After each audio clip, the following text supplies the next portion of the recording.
গাজায় ইসরায়েলি হামলা চলছে। গত ২৪ ঘন্টায় প্রাণহানি অন্তত ৪০ ফিলিস্তিনির। পশ্চিম তীরে হামলা অব্যাহত রেখেছে ইসরায়েল। যুদ্ধের কবলে পড়ে হাজারো ফিলিস্তিনি তীব্র ক্ষুধা ও অপুষ্টির মুখোমুখি, এমন সতর্কবার্তা দিয়েছে জাতিসংঘ। এদিকে ইয়েমেনে হুথি বিদ্রোহীদের লক্ষ্য করে হামলা চালিয়েই যাচ্ছে যুক্তরাষ্ট্র। ধারাবাহিকভাবে ফিলিস্তিনের গাজায় চলছে দখলদারদের হামলা। প্রতিদিনই পাল্লা দিয়ে বাড়ছে প্রাণহানি, বাড়ছে আহতদের সংখ্যাও। গেল ১৮ মার্চ থেকে ইসরায়েলি আগ্রাসনে মৃত্যু হয়েছে ৮৫০ শতাধিক ফিলিস্তিনির।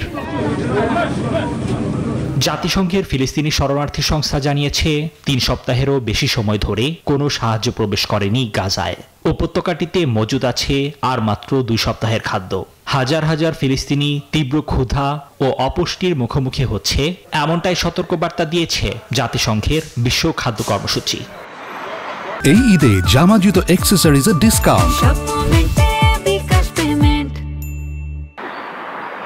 দখলকৃত পশ্চিম তীরেও চলছে ইসরায়েলি সেনাদের সামরিক অভিযান।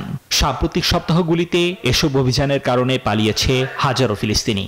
এরই মধ্যে ইয়েমেনেও পাওয়া গেছে আরও ৩৭টি পৃথক মার্কিন সামরিক হামলার খবর। এদিকে গাজায় হামাসের হাতে থাকা জিম্মিদের মুক্তি এবং ইসরায়েলে নতুন করে নির্বাচনের দাবিতে বৃহস্পতিবারও তেল আবিবে অনুষ্ঠিত হয়েছে তীব্র বিক্ষোভ। নেতানিয়াহু প্রশাসনের উপর আর বিন্দুমাত্র আস্থা রাখতে পারছে না ইসরায়েলিরা। নিবির আমিন, নিউজ 24।